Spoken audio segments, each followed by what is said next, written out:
MPW learning centre. मित्रांनो, जी आपण वॉटरबॉर्न disease series केली होती त्याच्यामध्ये बॅसिलरी डिसेंट्री, आता आपला हे 5वं लेक्चर चालू आहे.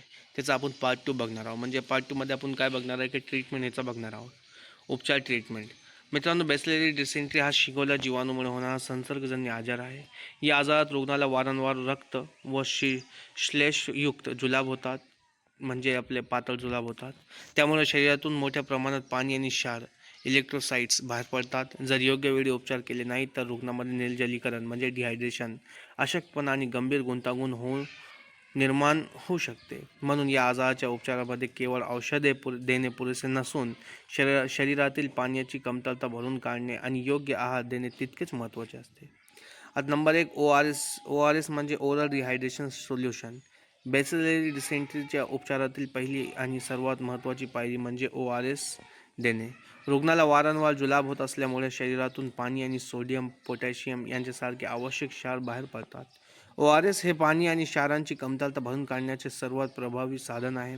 रुग्णाला प्रत्येक जुलाबानंतर ORSचे द्रावण थोड्या थोड्या प्रमाणात पाजावे. उलट्या होत असल्या तरी थोड्या थोड्या घोटांनी ORS देत राहावे. लहान मुलांमध्ये ORS अत्यंत महत्त्वाचे आहे कारण त्यांच्यामध्ये निर्जलीकरण लवकर होते.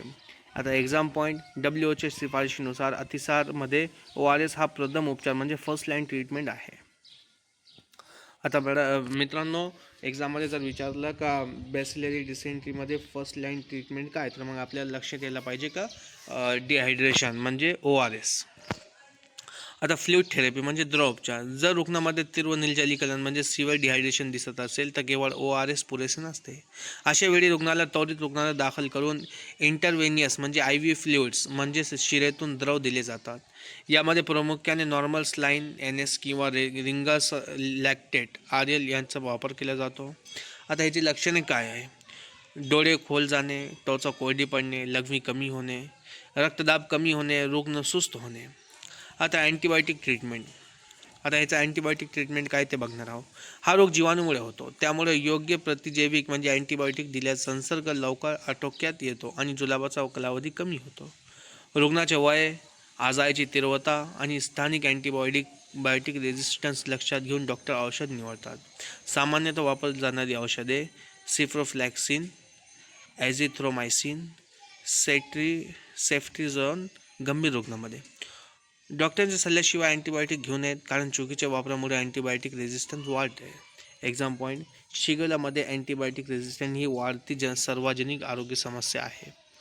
Number 4, zinc supplement. विशेष मुलांमध्ये 5 वर्षाखाली मुलांमध्ये अतिसाराच्या उपचाराचे झिंक गोळ्या देण्याची शिफारस केली जाते. झिंकमुळे जुलाबाचा कालावधी कमी होतो. पुढील काही महिन्यांमध्ये पुन्हा अतिसार होण्याचा धोका कमी होतो. रोगप्रतिकार शक्ती सुधारण्यास मदत होते. एक्झाम पॉईंट, WHOच्या युनिसेफ अतिसारमध्ये ORS सोबत झिंक देण्याची शिफारस करतात. Number 5, diet and supportive care. आहार व सहाय्यक उपचार. रुग्णाला उपाशी ठेवू नये, त्याऐवजी हलका पचनास सोपा आणि पौष्टिक आहार द्यावा. उदाहरण भात, खिचडी, डाळ, सूप, केळी, नारळ पाणी. भरपूर स्वच्छ पाणी पिण्यास द्यावे. तिखट, तेलकट आणि रस्त्यावरील अन्न टाळावे. लहान मुलांचे स्तनपान सुरूच ठेवावे. आता हॉस्पिटल रेफरल म्हणजे रुग्णालयात कधी पाठवावे. खालील परिस्थितीत रुग्णाला त्वरित रुग्णालयात पाठवावे. तीव्र निर्जलीकरण म्हणजे एकदम डिहायड्रेशन झाल्यावर, वारंवार रक्तयुक्त जुलाब, सतत उलट्या, शुद्ध हरपणे, लघवी बंद होणे, लहान मूल किंवा वृद्ध रुग्ण, घरच्या उपचारांना प्रतिसाद न मिळणे. आता एक्झाम पॉईंट काय लक्षात ठेवू. सिव्हिअर डिहायड्रेशन हा इमर्जन्सी कंडिशन आहे. Quick revision. ORS हा प्रथम उपचार आहे. सिव्हिअर डिहायड्रेशनमध्ये IV फ्लुइड्स द्यावेत. योग्य अँटीबायोटिक्स डॉक्टरांच्या सल्ल्याने द्यावीत. मुलांमध्ये झिंक सप्लिमेंट देणे फायदेशीर ठरते. हलका व पौष्टिक आहार द्यावा. गंभीर रुग्णाला त्वरित रुग्णालयात पाठवावे. बिलकुल भाऊ यूट्यूब. मित्रांनो, आजच्या या भागात आपण बॅसिलरी डिसेंट्री म्हणजे शिगोला या आजारावरील उपचार, ट्रीटमेंट सुविस्तरपणे समजून घेतले. ORSचे महत्त्व, IV fluids, antibiotics, zinc supplement, योग्य आहार आणि रुग्णालयात कधी पाठवावे हे सर्व महत्त्वाचे मुद्दे आपण पाहिले. परंतु केवळ उपचार करून हा रोग पूर्णपणे नियंत्रित करता येत नाही. हा रोग होऊ नये यासाठी प्रतिबंधक उपाय, प्रिव्हेन्शन, वैयक्तिक स्वच्छता, सुरक्षित पिण्याचे पाणी, अन्न स्वच्छता आणि सार्वजनिक आरोग्याच्या दृष्टीने कोणती काळजी घ्यावी हे जाणून घेणे तितकेच महत्त्वाचे आहे.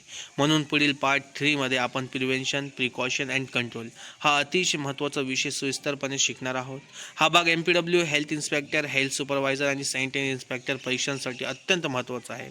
व्हिडिओ आवडला असेल तर लाईक करा, चॅनलला सबस्क्राईब करा आणि व्हिडिओ आपल्या मित्रांपर्यंत नक्की शेअर करा. धन्यवाद. भेटूया पुढच्या लेक्चरमध्ये.